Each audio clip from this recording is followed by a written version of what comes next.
कढईमध्ये आपण 2 चमचे तेल घेतलेलं आहे. एक बीटरूट किसून घेतलेला आहे.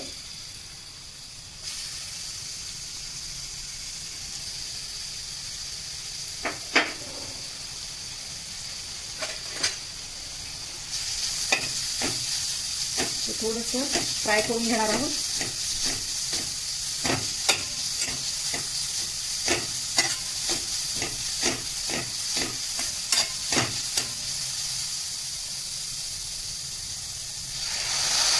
दोन चमचे पाणी टाकणार आहोत आणि याला थोडंसं वाफू देणार आहोत 2 मिनिटांसाठी. 2 मिनिट स्टीम झाल्यानंतर आपण याला मिक्सरला फिरून घेणार आहोत. आता साईडला आटा घ्यायचा आहे. त्याच्यामध्ये चवीनुसार मीठ घालणार आहोत. जिंजर गार्लिक पेस्ट,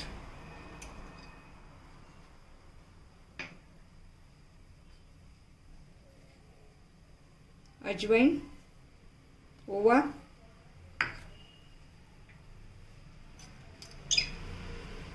मिक्सरला 2-3 मिरच्या फिरून घेतलेल्या आहेत हिरव्या,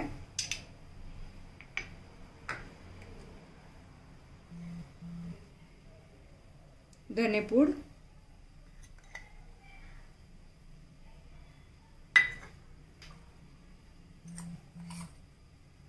जिरेपूड,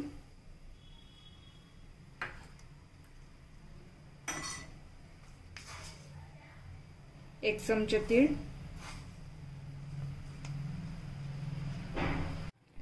मिक्सरला फिरून घेतल्यानंतर हे पिठामध्ये आपण मिक्स करून हाताने मळून घेणार आहोत. आटा व्यवस्थित मळून झालेला आहे. याला 1 चमचा तेल घालायचं आहे साधारण आणि तिंबून आपण बाजूला ठेवणार आहोत.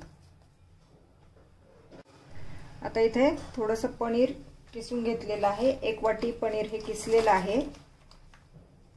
याच्यामध्ये अर्धा चमचा गरम मसाला,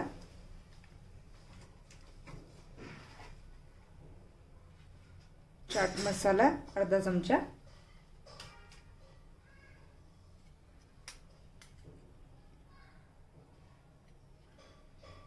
तिखट पाव चमचा, आवडीनुसार कमी जास्त तुम्ही घालू शकता.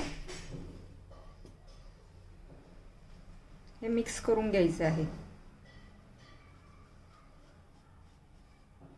आणि थोडंसं मीठ घालायचं आहे. तर याच्यावर थोडंसं पीठ टाकायचं आहे. याच्यावर थोडंसं पीठ टाकायचं आहे.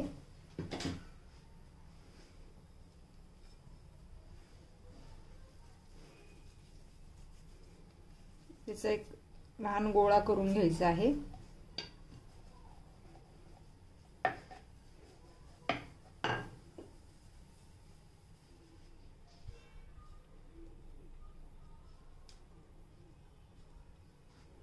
आणि हे स्टफिंग मगाशी केलेलं आपण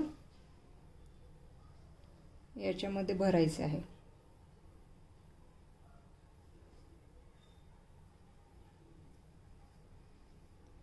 भरल्यानंतर पारी व्यवस्थित बंद करून घ्यायची आहे.